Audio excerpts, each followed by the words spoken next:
Hello and welcome back to another episode of Mega Projects. This one is all about the Louvre, but before we get into that, it's brought to you by who?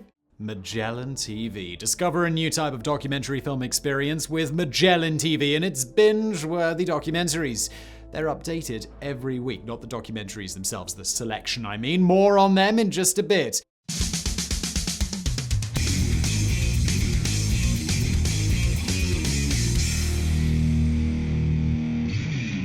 It is the largest museum anywhere in the world and home to countless pieces of art that, while they might not be technically priceless, come with price tags so extraordinary they are available to only a small fraction of humanity. I don't think you can go into the Louvre and just buy a painting.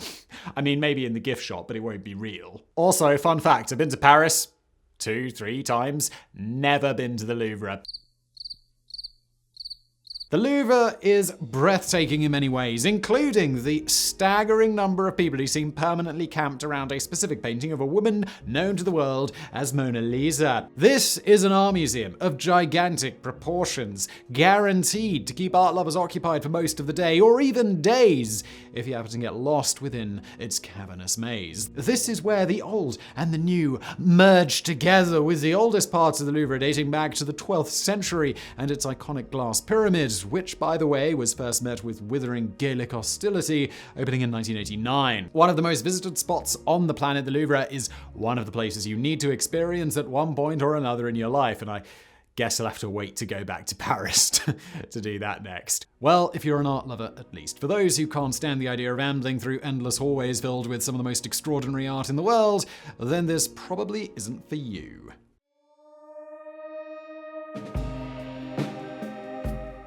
Before we go back to the 12th century, let's begin with the Louvre today, situated on the first arrondissement district of Paris, just north of the Seine. The Louvre covers a massive 72,735 square meters.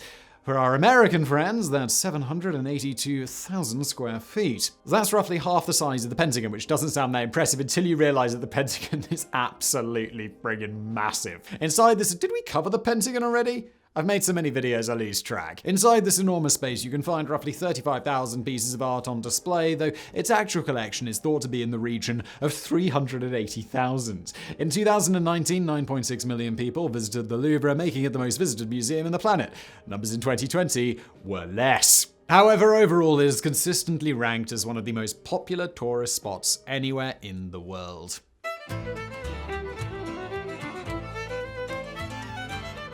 Long before the Louvre was an art museum, it was simply a humble royal palace, and before that, a fortified castle. But even back then, it had one eye on protecting priceless treasures. The Louvre castle was constructed during the reign of King Philip II between 1190 and 1209 AD to act as a well-defended fortress while Philip was off gallivanting during the Crusades, but also a place to secure his treasures and archives. The original castle was square and measured 78 by 72 meters. Not a perfect square then, was it? Come on, Philip!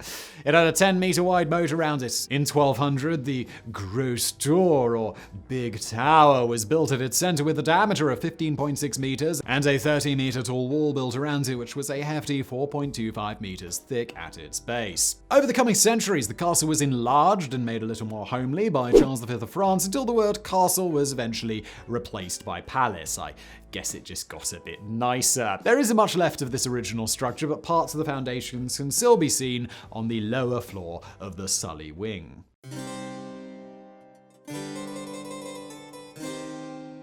Things gathered steam during the 16th century. The heady period, known as the Renaissance, was already underway when Europeans finally began clambering out of the black hole that had been the Dark Ages, and when cultural, artistic, political, and economic aspects were given a bit of a rebirth. This was also when the Louvre's most famous guest first arrived, and, well, she never left. When Francis I purchased Leonardo da Vinci's Mona Lisa, it's unlikely that many would have foreseen that this painting would go on to be the most famous and valuable piece of artwork ever. Francis I commissioned architect Pierre Lescot and sculptor Jean Goujon to modernize the Louvre into a Renaissance-style palace, and this continued into the reigns of Francis I's successors, Henry II, Francois II, Charles IX, and Henry III. Oh my god. One, they either went through leaders really, really quickly, which I think they might have done because this is France, or two, there's some major reconstructions. Yes, France seemed to rattle through kings at a breakneck speed at that point. Well, there is our answer. During this time, the old west wing of the Louvre Palace was demolished and rebuilt into what is today the Lescot wing of the museum, and various upgrades were made to the royal apartments. If I was a royal, I'd be very disappointed if I had to live in an apartment. I'd be like, yo, where's my house? I am a royal. Work came to a grinding halt during the rather ominous-sounding French Wars of Religion, a period of war and popular unrest which lasted from 1562 to 1598 between the Catholics and the Huguenots.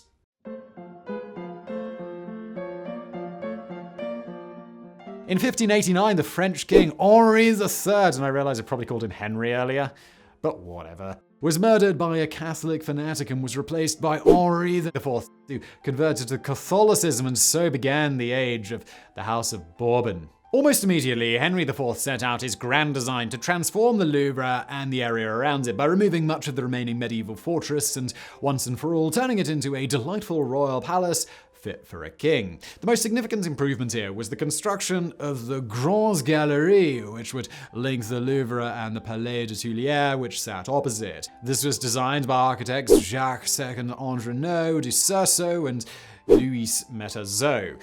I know, my French pronunciation, it's horrific. It is what it is. With the result being nothing short of sensational at the time. Built between 1595 and 1610, the Grandes Galeries is almost half a kilometer in length, and when it first opened, it was the longest building of its kind in the world. The king, being an art lover, invited hundreds of artists to live and work in the building's lower floors, a tradition that continued for over 200 years until Napoleon scrapped it. Louis XIII ordered that the Lescot wing be doubled in size in the early 17th century, with a central pavilion also added, which went on to become the Pavillon de Horloge, while his successor, Louis IX, commissioned a raft of additions or changes, which included the remodeling and completion of the Palais des Tuileries, the doubling of the length of the south wing, the decoration of the Pavillon de Roy, the creation of the Grand Cabinet de Roy, and the building of a small chapel.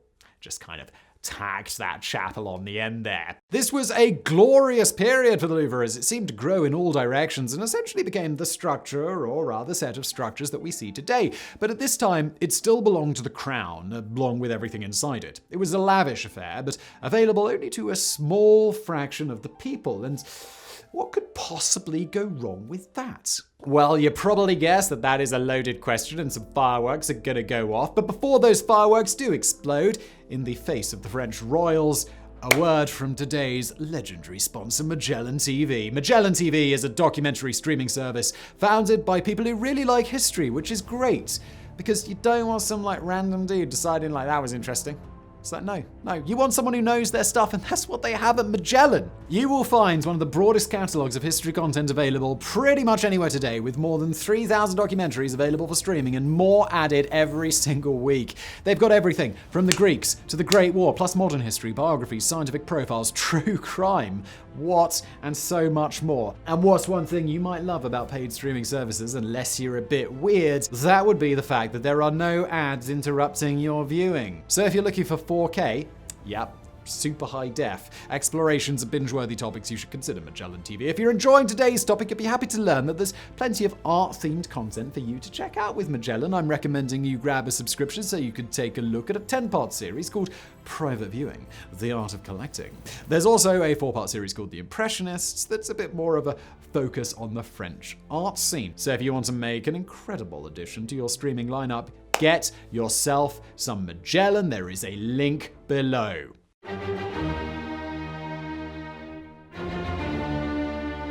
The French Revolution exploded in 1789 on the back of high unemployment, high food prices, terrible harvests, and growing resentment towards the royal family. shocking. A National Assembly was formed which passed a series of reforms that included the abolition of feudalism, state control of the Catholic Church, and extending the right to vote. The screw began to tighten on the royal family, and in 1792, Louis XVI and his wife Marie Antoinette were both imprisoned before being executed. What followed wasn't pretty, partly revealed by its name, the Reign of Terror. It was a frenzied attempt to kill off the remaining counter-revolutionaries responsible for the deaths of around 16,000 people. The Louvre itself was effectively handed over to the people, with the National Assembly declaring that it would be a place for bringing together monuments of all the sciences and arts. It reopened on the 10th of August, 1793, and for the first time, the everyman, woman, and child was welcomed into the Louvre for 3 days per week. That was. At the time, the collection included 537 paintings and 184 objects of art, though this began to expand quickly once French armies began bringing back looted art from abroad.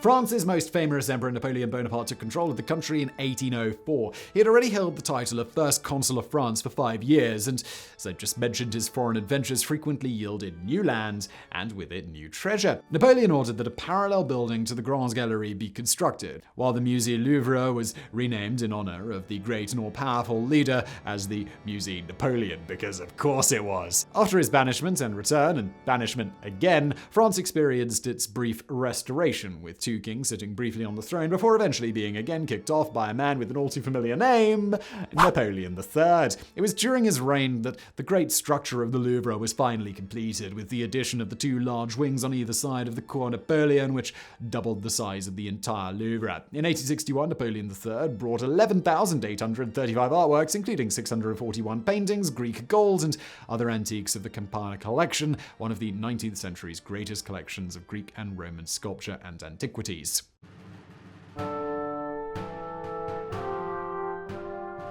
In 1870, the French once again found themselves at war as the Franco-Prussian conflict began. To put it bluntly, this was an absolute train wreck for France, and in particular, Napoleon III, who was captured by the Prussian forces and who lived out the remainder of his short life under lock and key in a castle in Germany. Not a brilliant ending.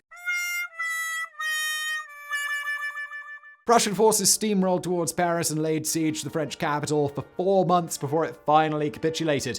The French government had long since scampered away to Tours, leaving a city seething with working-class radicalism. Long story short, once the Prussians had effectively gained control of Paris, then withdrawn back across the Rhine, many in Paris refused to accept the authority of the returning French government, and the city was run by the Paris Commune for 2 months. That was until the arrival of massed French troops on the 21st of May, 1871, to begin what came to be known as Le Semaine Sanglante, Bloody Week. Again, French pronunciation. I apologize. As pitched street battles commenced, it quickly became clear that the rebels were no match for the well-trained soldiers, and in an act of vengeful desperation, they began setting fire to various buildings deemed as symbolic of France's hated royal past. The Tuileries Palace, which once sat roughly opposite where the current Louvre pyramid sits, was almost entirely destroyed in the fire, which lasted a full 48 hours. The Richelieu Library of the Louvre was also destroyed, while sections of the Grand Gallery were also damaged. Only the quick thinking of the fire brigades and museum curators saved the remainder of the Louvre. In the late 1930s, the French had a problem with another villain, the sneering, screeching arch-villain Adolf Hitler. I won't shame the French military by mentioning their capitulation to the Nazis. Okay, I guess I did, but we'll go no further than that. In 1939, the Louvre was quietly closed for 3 days under the guise of restoration. In fact, 203 separate vehicles hauled away almost everything within the Louvre to the Château de Chambord, southwest of Paris. The crates in the trucks were all given colored stickers to show their level of importance. A yellow circle for very valuable art pieces, green for major works, and red for world treasures. The Mona Lisa had 3 red stickers, just in case you were wondering. Much of this art was moved secretly between chateaus during the war to evade the Nazis, who had been ordered to bring back what they could find to Germany. The prized Mona Lisa remained well out of German hands and ended the war at the Musée Hongrois in Montauban in southern France.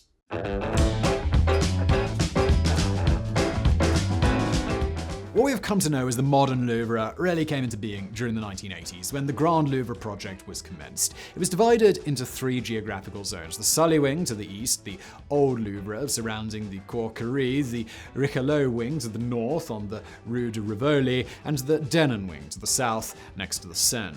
And it was here that perhaps the most iconic image associated with the Louvre appeared. The Louvre Pyramid was completed in 1989, composed of 603 rhombus-shaped and 70 triangular glass segments, along with plenty of metal poles. The pyramid reaches a height of 21.6 meters and has a base area of 1,000 square meters. As I mentioned earlier, when it first opened, it received a somewhat frosty reception from the French, many of whom questioned why this modern glass pyramid was sat in front of buildings of such refined Renaissance elegance, coming from the people who live in a city with the Eiffel Tower. But it's fair to say that the French, and indeed the Parisians, have taken the pyramid to heart, and alongside the Eiffel Tower, it has become one of the symbols of Paris.